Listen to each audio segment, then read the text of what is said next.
is a province in the Calabarzon region near Metro Manila. This province has many cultures, starting from the people, food, events, and historical places. This vlog will allow you to know more about the rich culture of my beloved Cavite province.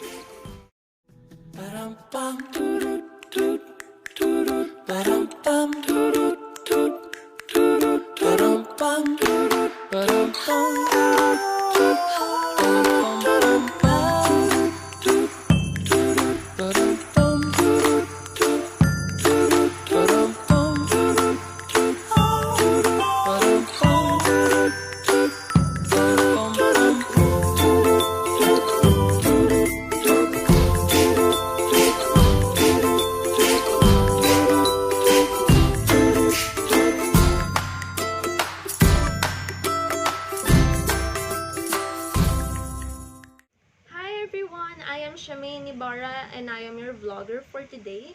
I am going to answer some questions that tackles about the Cavite province and its rich culture.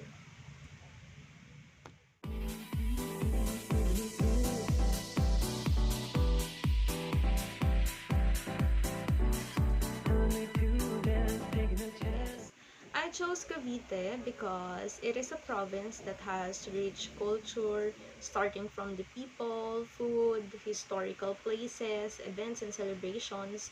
And I think that I can personally share my experience because I'm currently living here in this province for more than 20 years.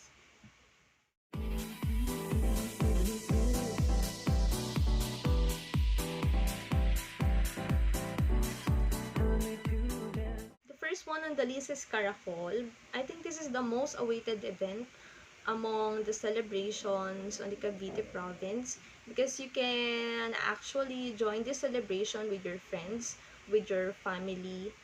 So, Caracol is a dance ritual performed by devotees as they join a pilgrimage and is carried out during fiestas.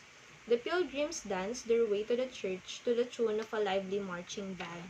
So the procession is usually held just to show the gratitude we have for the patron saints.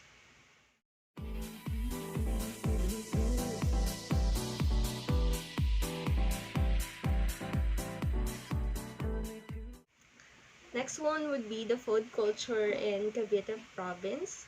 And seafood lovers, this is for you. I would love to introduce you to tahong and talaba or mussels and oysters. This is the proudest the Caviteñas can offer. Once a person hears the place Cavite, tahong and talaba will suddenly come up on their minds. This is because Cavite is very popular in having these kinds of seafoods, and for the very reason that most places on Cavite province is beside the sea or the seaside, wherein you can get fresh mussels and oysters.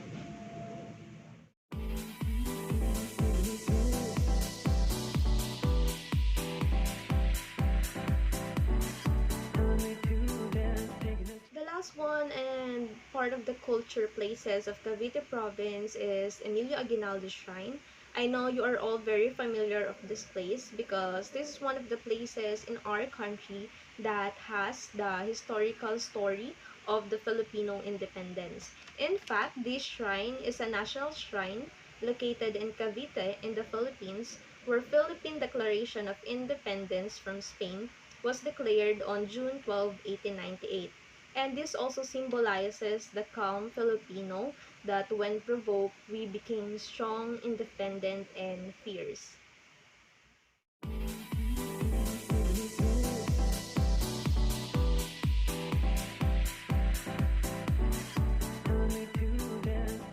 So my most memorable one would be during my high school days. We all know and we usually do the blessing or the manu portrait because we Filipinos, when we grow up, our parents always taught us to be respectful towards the elderly.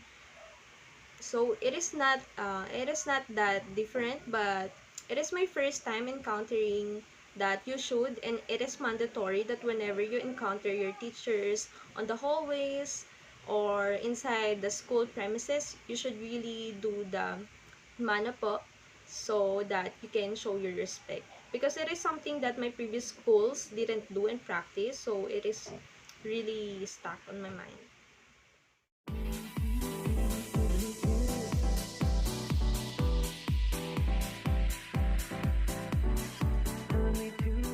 So here we are on the last part of the video where I will be sharing my short reflection about the culture of the Cavite province. So it's so sad that I can share the cultures, all the practices, traditions here in this province on a short video because there's so much more to tell. But even though I have differences on my culture, on your culture, I just want you to realize, guys, and share with you that these differences and uniqueness makes the culture. So there's no harm in being kind and being respectful toward each other. So let's be the kind person at the end of the day. So goodbye, and I hope you learned something about this video.